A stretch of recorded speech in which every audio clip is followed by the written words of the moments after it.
on people's sizes. I'm just like, there are a lot of people I talk to every day that don't want to be the size they are. I'm not saying it's right or wrong. They don't want to be a 5 foot tall woman weighing 200 pounds. They feel like it's too much for them. Their joints hurt.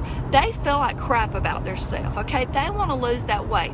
They feel like they can grab their stomach and actually move it around, you know?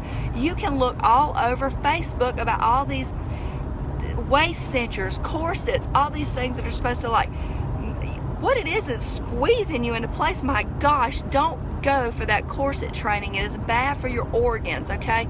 This is not what we want to do. We want to digest food.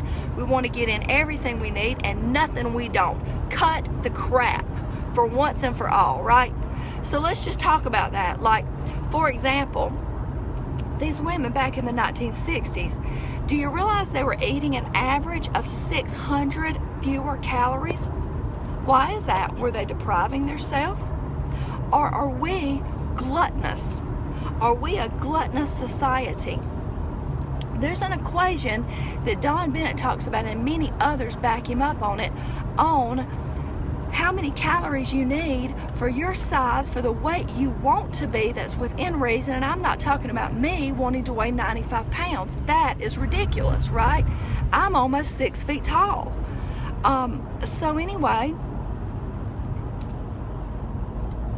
hold on.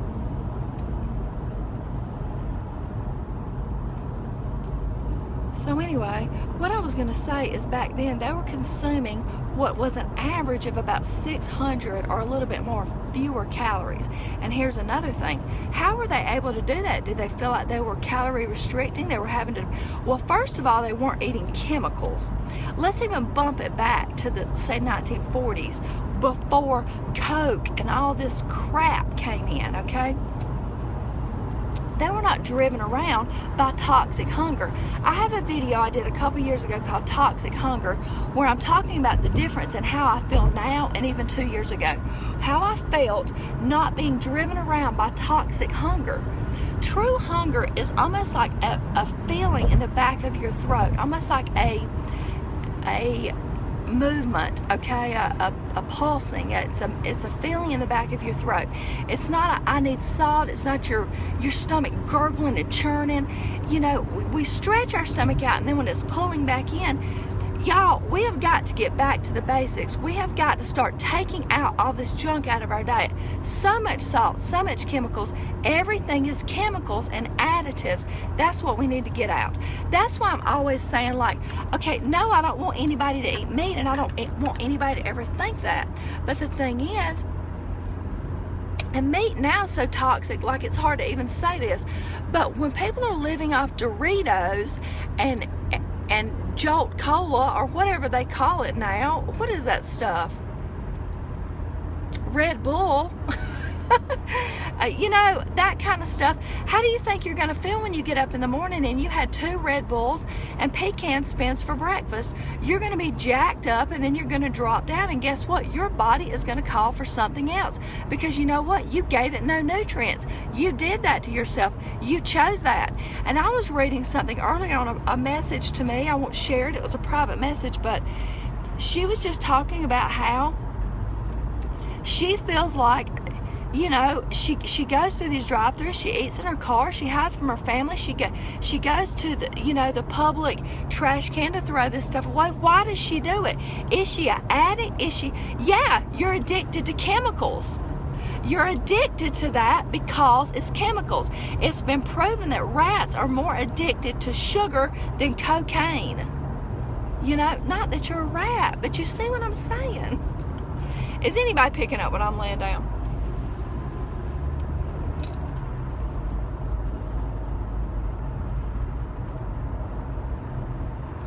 What do I think of Maca?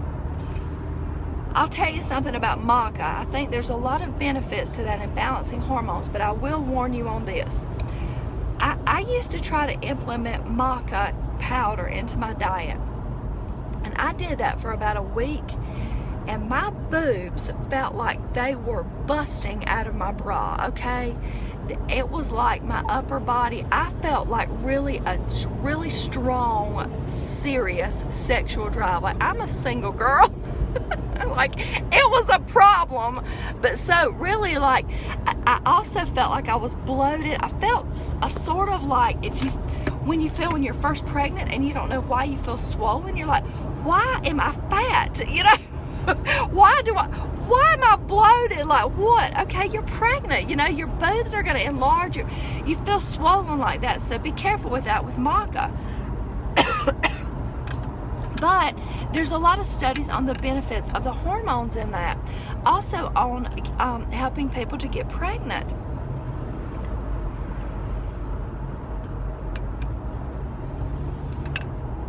I did not mean to say the word boobs either, and now I said it again. You can't say that. I told Byron that the other day. I was going to video us dancing, and he likes to whisper in my ear.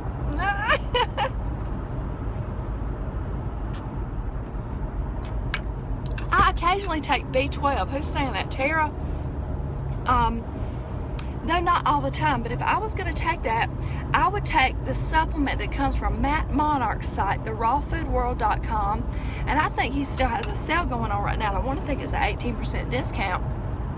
It might have been 17.5%, and I think, does anybody know the coupon code on that? I think it was like Holiday 18 or something. But anyway, I like those. They're patches. You can do a couple a week. You put them behind your ear, and it's really a strong deliverance of that, okay?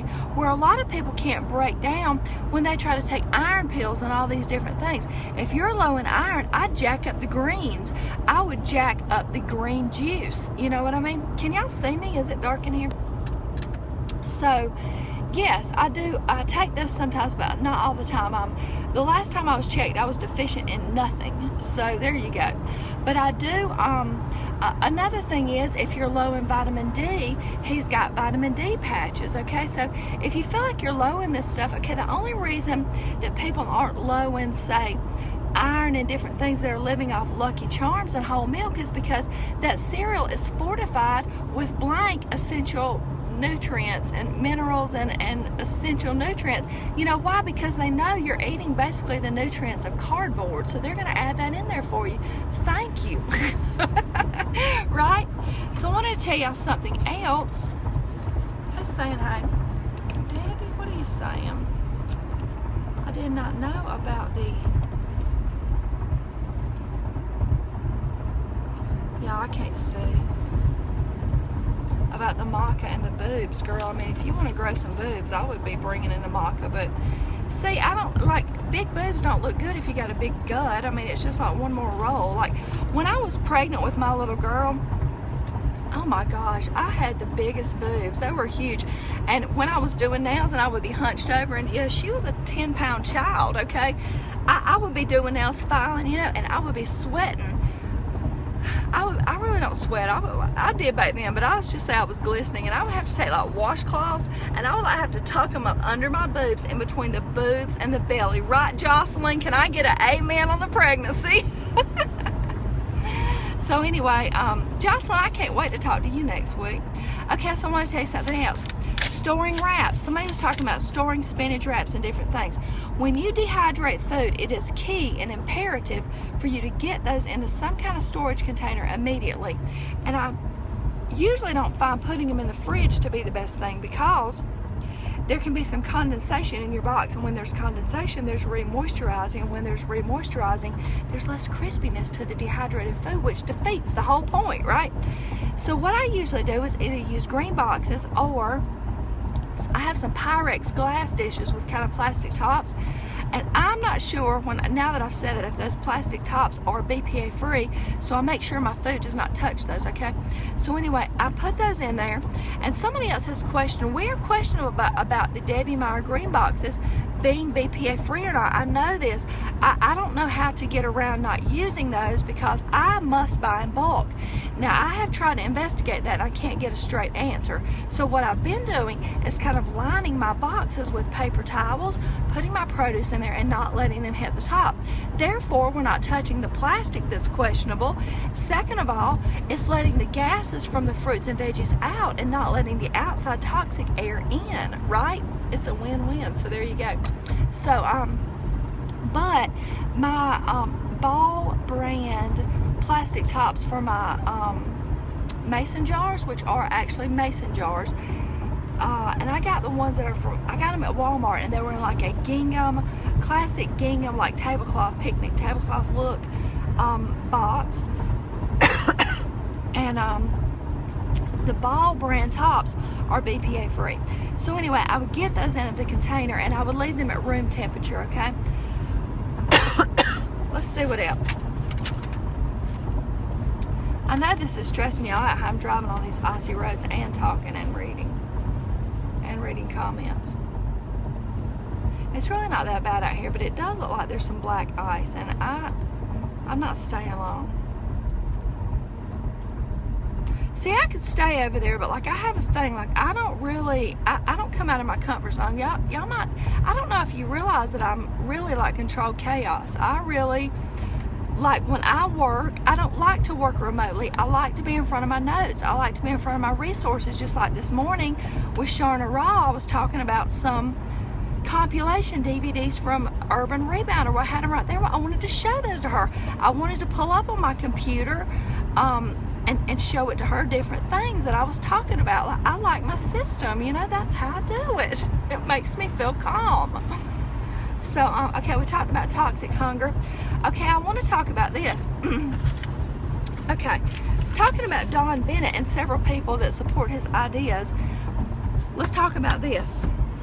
We know that health, what's the equation for health? How many nutrients can you get per calorie equals health, right? Not bringing in, and I know sometimes we're going to bring in things that aren't the most nutrient dense, but I'm not going to eat any empty calories, you know, at all. So that's the equation right there. A wide variety of nutrients. Are you getting your greens, you know? Are you getting your healthy plant fats? Are you getting your omega-3? And you could take a DHA supplement too, which is something a lot of times as we are, you know, we can convert things from plants over to DHA in our body, but as we age, that does become harder for our body to do for some people. So what we could do is take a supplement for that. Also, Matt Monarch's site is a wealth of information on that, okay? So, anyway, you know that, and you know every time you're bringing in food, don't eat food that are fillers. Don't listen to people on YouTube that are saying, well, I'm not going to eat a vegan diet anymore because I'm nutrient deficient. Dude, you were living off white bread, okay? That's not my fault, and it's not vegans' fault. It's your fault, and I'm sorry to call it out, but it's true, you know? So other people, I mean, you know, they'll put somebody up on a tag picture that looks like this emaciated, just horrid looking person, and they're like, you know, I'm not eating raw anymore, though they've been coaching people on how to do it. Get it together. If you don't know what you think, quit telling people what you think, because that's confusing, right? Like, if you don't know that you know that you know, quit spewing it out to people, right? If I don't know something, I'm going to say, I don't really know, but I'm glad you brought that up because I want to know. And next time I talk to you, I'm going to know what I think about that, you know? I mean, I think our egos can get in the way. When you start to think, or I start to think that I know everything, we got a problem, you know? I don't like to listen to people that think they know everything in the universe, because that tells me they're closed-minded and they might have known everything they thought they needed to know at the moment, but they stopped right there and they're not processing new information. I want to process new things every dang day, you know? So it's just like when I started adding in the chia seeds to my smoothies, I wanted to share that. When I started adding those chia seeds and my hair started regrowing and my skin felt more resilient, like I could tell that my skin had a better bounce back. I'm not saying it's 20, I'm saying it's 45 with some bounce back, you know? So, yeah. Anyway, why was I saying that? about the supplements, okay? Also, what else was I wanting to tell you? Oh yes, I want to tell you about the calories. So let's talk about the calories. Like, people seem to think, okay, across the board, everybody's got to have 2,500 calories. Somebody's gonna put out this information and say, okay, if you're a